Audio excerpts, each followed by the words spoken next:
On this episode of the Ask Mike Reinold Show, we talk about whether or not explosive athletes should be doing long distance running. The Ask Mike Reinold Show. Helping people feel better, move better, and perform better.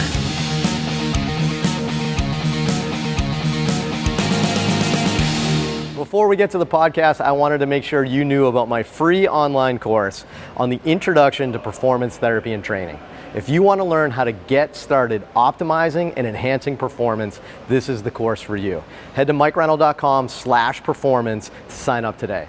Welcome back, everybody. The latest episode of the Ask Mike Reinold Show. We're here this week answering another great question from you, our listeners, our watchers, anybody that checks out our podcast. Submit your questions so we can answer them, ask away. Head to mikereinold.com, click on that podcast link and fill out the form. That's how this keeps going, right? We're here for you. We're here to answer your questions. We're not just making up these questions ourselves. So keep asking away. There's always some good ones. I'm sure today's going to be another great episode. So keep them coming. Thank you very much. I'm joined by the crew here, Champion P Team Performance. We got Dan Pope, Lenny Macrina, Dave Tilley, Mike Scaduto, Lisa Russell, Dewesh Podell, all here answering your questions. Len, what do we got here? We have repeat questions now, which is about 3 really weeks ago. This was the formation about 3-4 weeks ago, and now we're back. Usually in these episodes they wear their school colors and shirts. I can't tell if they are, but where we go, Kentucky.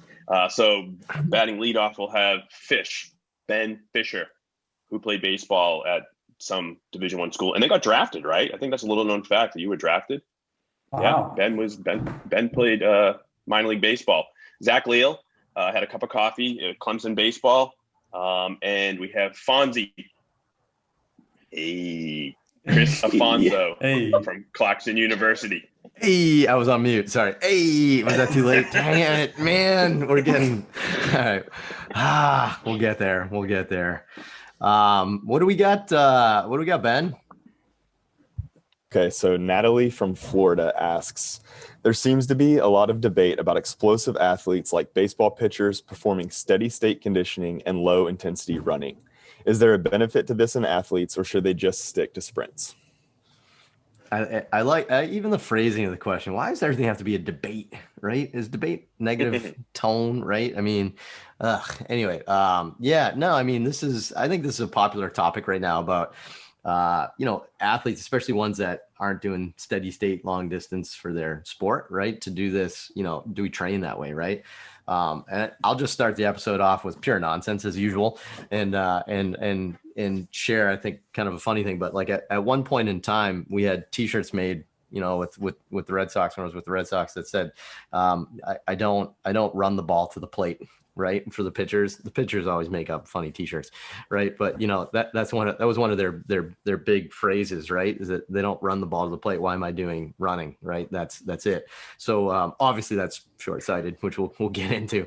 But I think that's a lot of what goes into this a little bit here too. And I like what you put in there, Natalie, about the explosive aspect of the athlete, right? Is, does long distance running like decrease explosion, capabilities and stuff like that. I think that's pretty cool. So I don't know, who wants to start this? You want to start this, Dewey, or why don't you start off, Dewey? And I don't know, obviously I want to hear your thoughts, but I also want to hear what you recommend for our athletes here at Champion.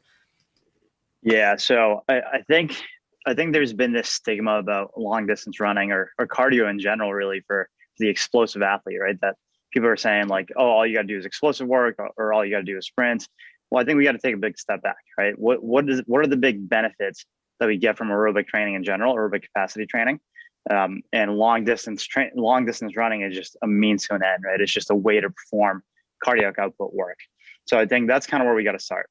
So I think it's not, an absolute crime to have someone do a little bit of running, do a little bit of cardiac output work, but it's got to be done at the right time, right? So if we're, let's say, prepping someone for a baseball season, right? And we're in like a late off season phase. They're approaching like tryouts, preseason, whatever it may be. And if we're still just primarily hammering in aerobic work, that means we're probably missing the boat a little bit, right? But if early on in the off season, if we want to do a little bit of cardiac output work because we know that having a good aerobic base improves overall recovery, it's a pretty good way to build a little bit of tolerance too in the tissues, from like a tendon standpoint and a muscular standpoint. So we know that, there's good benefits to it. We just got to make sure that we're doing it in the right time frame from a periodization standpoint. And then obviously it's a little bit more of like what's the primary focus, right? If my primary way to train the explosive baseball player is just long distance running, then we're missing the boat. But if we're doing a little bit of long distance running, a little bit of cardiac output work, and then doing a lot of explosive power work, a lot of like heavy lifting, and all those kind of come in conjunction together, then we're probably making a really good overall athlete, right? And this is something that I've been kind of saying to a lot of parents recently too, because parents ask these questions quite a bit also, is I think we got to start with the athlete first in general, right? Or we can even take a step back and say, we got to start with the human first. We know that a human being is meant to run and be aerobically conditioned to some capacity, right? We have that as like our base layer of potentially moving on to being a good athlete. Once we have that human layer, right, that needs to be able to run, be able to do aerobic work, then we start going into the athlete in general, right? At that point, it's, all right, can this athlete run, sprint, jump, cut, throw, all the things that make a general athlete.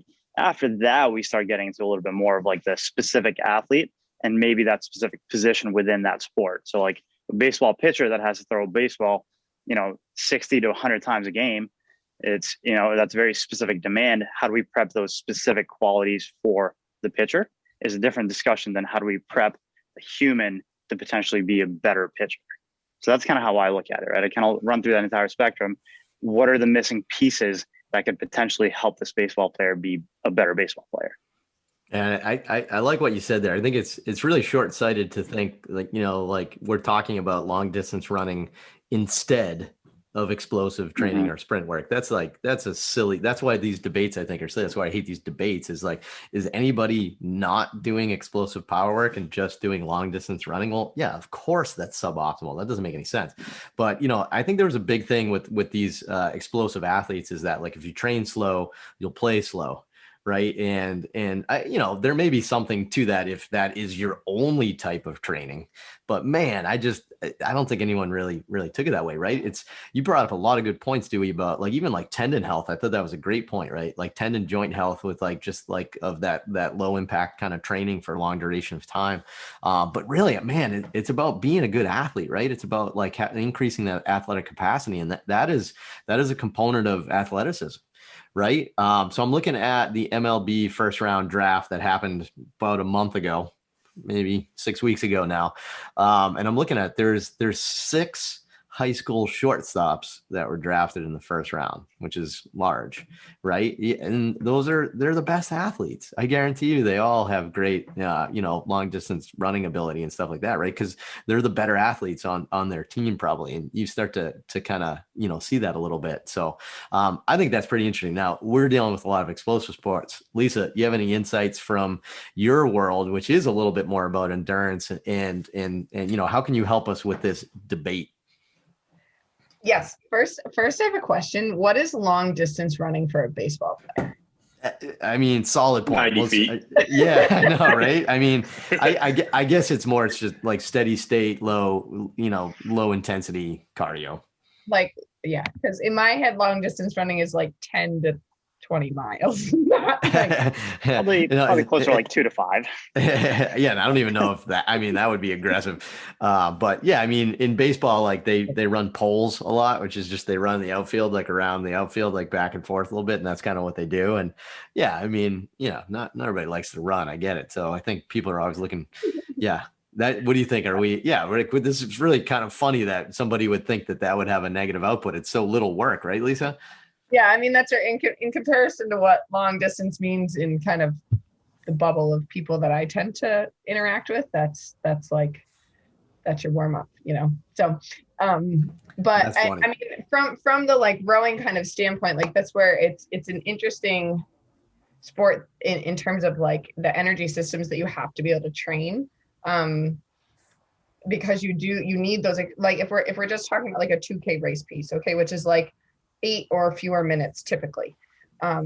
You have a start, which is really fast and explosive, and then you have the middle chunk of the race, and then you have the finish, which is really fast and explosive. So you have to be able to have that explosiveness, but then that middle chunk is sort of your like long distance like training piece, right? Where if you've done all the like really long slow miles, your ability to maintain a really fast speed in that middle chunk and not get tired, so you can be really explosive on either end, is kind of like how rowing training works.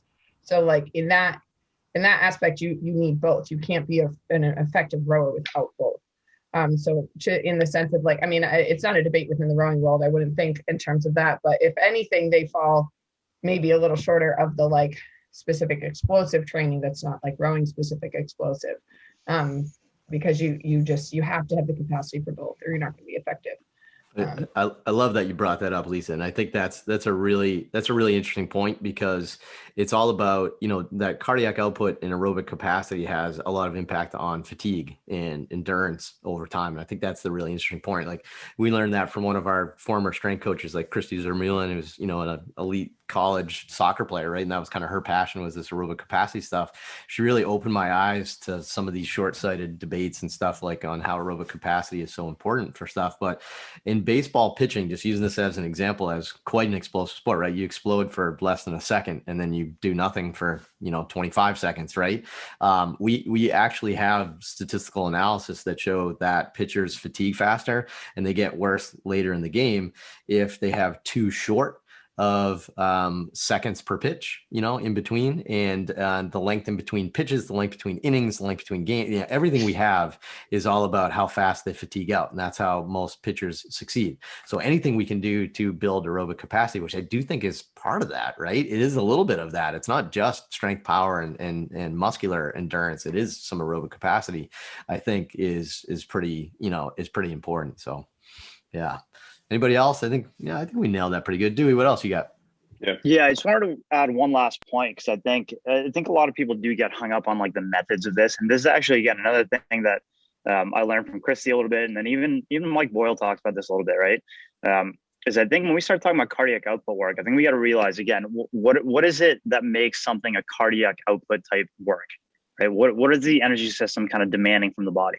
And like the biggest like baseline information that we know from like a surface level understanding of this stuff is, if someone is kind of spending quality time in that like 120 to 150 heart rate zone, right, and kind of like staying in that parameter, we're doing some aerobic training. So there's some easy ways to kind of sneak in some of this stuff. I would argue, especially for like the younger kids that, you know, might need a little bit of cardiac output work, is sometimes a lot of their like early warm-up section, you know, maybe even their like early phases of their speed, agility, power stuff. Like, a lot of that stuff can be kind of spilled over and, you know, become this aerobic training section where they're spending time being in that 120 to 140 heart rate zone, right? And we're not like really, really emphasizing the power aspect for some of these kids. And then for the older athletes, again, if we do like a very thorough, big dynamic warm-up section, that could also keep them within that range for quite a bit of time. And we know that, you know, exposure of, you know, if you look at even like the ACSM guidelines from way back in the day, I think they talk about like the 60 to 90 minutes of aerobic work throughout the week is enough to induce a response to improve cardiac output, decrease heart rate, and all that stuff. So, you know, if we just kind of layer that on over the course of the week, you know, it could be enough to induce that response.